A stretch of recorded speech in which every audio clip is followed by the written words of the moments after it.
Very good morning, children.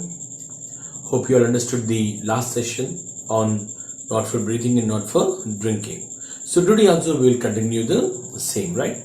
So if you have really followed the introduction, then this session will be a very easy one for you. If you have not seen the previous session, the first part of this unit, so please go ahead and watch that unit, get some knowledge, and then come to the second session. Okay, children, so now we have learned what is pollution yesterday. Now today what we are going to see is what is environmental pollution, how our environment, that is the nature which is around us, is getting polluted. So just assume that if any microorganism enters your body, how you will feel. For example, if you just take coronavirus, so everybody is after it, right? You're trying to find some vaccine, you're trying to cover your face and nose and mouth with a mask, you're using sanitizers, using hand wash, whatnot. So you're trying to safeguard yourself from this deadly virus. Because this virus, there was a peaceful atmosphere around in the world, and this virus entered and disturbed everything, isn't it? It disturbed everything. So this virus is actually hurting our well-being. Even you have crores and crores of money, but still people are not becoming they're not able to come out of the death. They are dying because it is not the money which is being used to save them. Oxygen, medication, isn't it? So even though your well-being will be disturbed, even your health will be disturbed. So anything which harms our environment, okay, that is a pollutant. Whatever the thing which is harming our environment is nothing but a pollutant. So there are so many pollutants in the nature which is causing this kind of pollution. Already we have seen yesterday that any unwanted entry of any unwanted substance into the air or water, into the nature, into the environment, is nothing but the pollution, because that's an unwanted thing. We did not want the coronavirus to come into our nature and disturb our regular routine life activities. Everything is being disturbed because of this. You're not having the classes properly, so you are having the online classes, whatnot disturbed. Okay, people they lost their jobs. People also, the shops are not running properly because of the lack of customers, whatnot. Wherever you go, everything is disturbed. So in the same way, pollution is also the thing where the environment is disturbed. So as you feel for you should have the same kind of feeling for the environment. When you're using a plastic cover, okay, and when you're throwing a plastic cover, keep in mind coronavirus. Okay, how you really unwanted that material, right? You want to delete this 2020 from your dictionary. In the same way, you have a lot of anger on the virus. In the same way, you should have the same thing on the plastic cover, because it is spoiling our environment. It is spoiling our nature, isn't it? So there are a list of things which are actually polluting our environment, which are the pollutants. Any agent which is polluting our environment is called as a pollutant. It may be anything, even it's a plastic paper, and litter, all the plastic papers, wastage right now, which are not biodegradable, which cannot added back to the soil. All they are the non-biodegradable agents. So all these things, especially litter, is the pollutant now. It is the pollutant. Okay, second one is the car exhaust. Whatever the thing which is coming out of the car when you drive the car, so whatever the thing which is coming out of this car, no, it is nothing but the car exhaust. And all this car exhaust is also polluting our environment. Motor oil, what the motor oil is being used, that is polluting the environment. Used tires and polluting the environment. Okay, used tires are usually burnt, right? So that's why they give out the smoke in such a great way. So okay, polluting the environment. Next is smoke. It is also polluting our environment. Mobile phones, they are also polluting the environment. and okay, not mobile phones especially. Okay, radiation is the other thing, but wastage of the mobile phones. You use mobile phones when they are not usable. No, you throw them.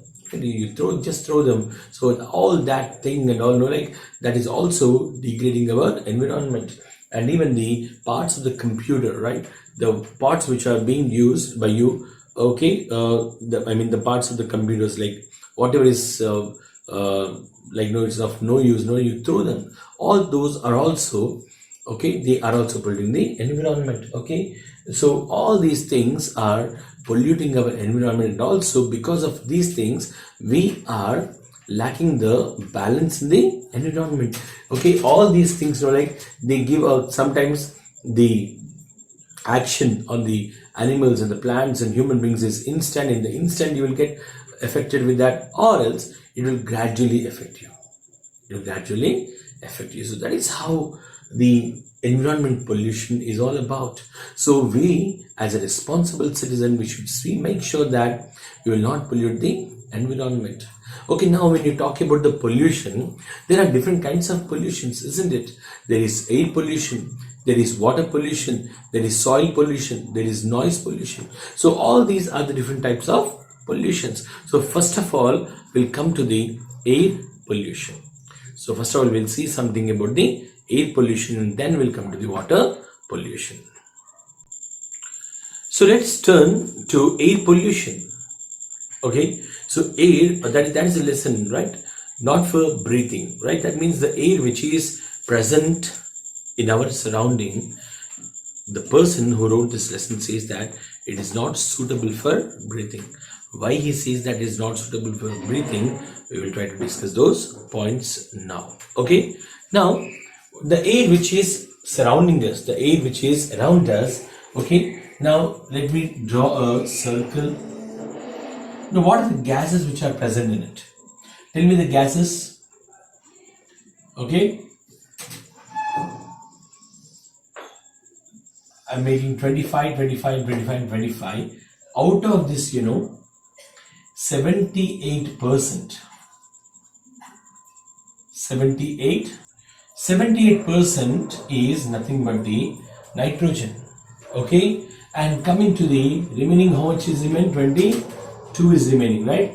Out of that, 21% is oxygen, and apart from that, 0.033% is carbon dioxide, which is very, very less in the atmosphere, right? And there are some other gases also which are they are present in a very, very less percentage. So that's why we call them as the trace components. So now you can see here, oxygen is 21%, nitrogen is 78%, carbon dioxide is 33%, and then all the other are the trace components. So now, if all these are in a balanced state, if they are all in the balanced state, then the air, then there will be no problem to the environment. You cannot see any kind of pollution in the environment. But a small disturbance here can cause the air pollution. Then how can you define the air pollution as? You can define the air pollution as disturbance by some natural phenomenon or human activities. What is disturbed by some of the natural phenomenon here? That is balanced state of air. If the state, a balanced state, the air which is in the balanced state, where the percentage of the gases are absolutely proper and normal, if there is any kind of disturbance in that balance, okay, they can be by the human activities, or they can be by the natural disasters or natural calamities. So that disturbance will cause the air pollution. So that is what is air pollution about. So if there is any change, if the disturbance, if the disturbance is caused in the balanced state of air, whether it is a natural phenomenon or any human activities, that we will term it as the air pollution.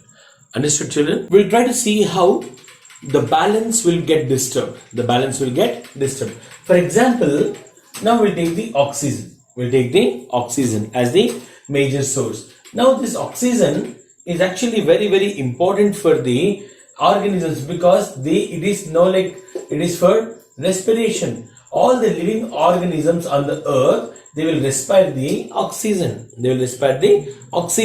But now this oxygen, if people are taking this oxygen and giving out the carbon dioxide, that means the carbon dioxide should be completely filled in the air.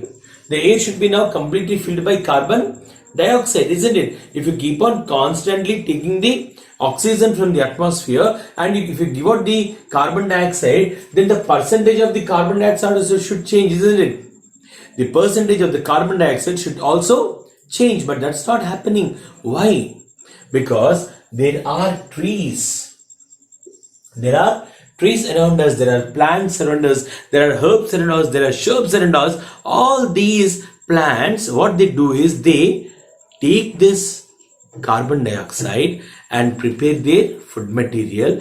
In return, what they give to the nature is the oxygen. That means they are taking the carbon dioxide which is given by the organisms, and then it is giving back oxygen to the atmosphere. That is how the oxygen and the carbon dioxide are in a balanced state. They are able to maintain the environmental balance, the balance of the gases in the air.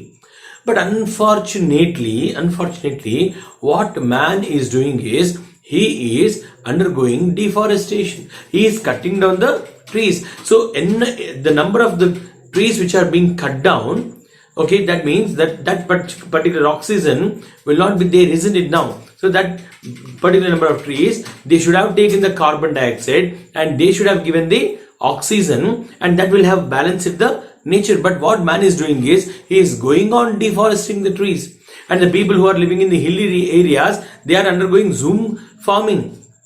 They are cutting down the trees which are in the hilly regions, isn't it? So now what's the problem here? Now because of the urbanization, because the villages like the farmlands and all converted into residential areas, right? Most of the areas are being considered as the place for the factories and industries to be built, especially in the outskirts where there are the farmlands and all. So because of all these things, the number of trees are getting reduced, the number of forests are being reduced. If they all reduce, what will happen? The trees which are giving out the oxygen will definitely reduce. So now here what will happen is the oxygen will decrease and the carbon dioxide will increase. So do you think there will be balance now? No, there will be no balance, no proper balance. The balance will get affected. So this is how the balance of the air is affected, and that is leading to the air pollution. I don't say man is whole and solely responsible for this air pollution. Even nature, that is what we have studied here right now. The natural phenomenon, natural calamities, the things which takes in the nature, they are also sometimes responsible for the air pollution to happen. So what are those things which are responsible for the air pollution? The first one you can take is the volcanoes, the eruption of the volcanoes, isn't it? Strong winds, right? Cyclones, what not, several things, okay? Even forest fires, sandstorms, okay?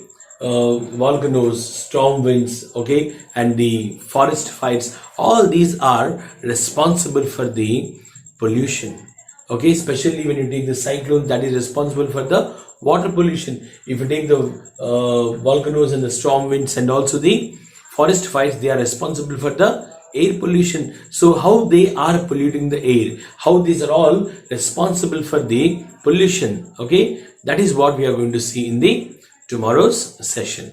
Okay children, until then, take care, have a nice day.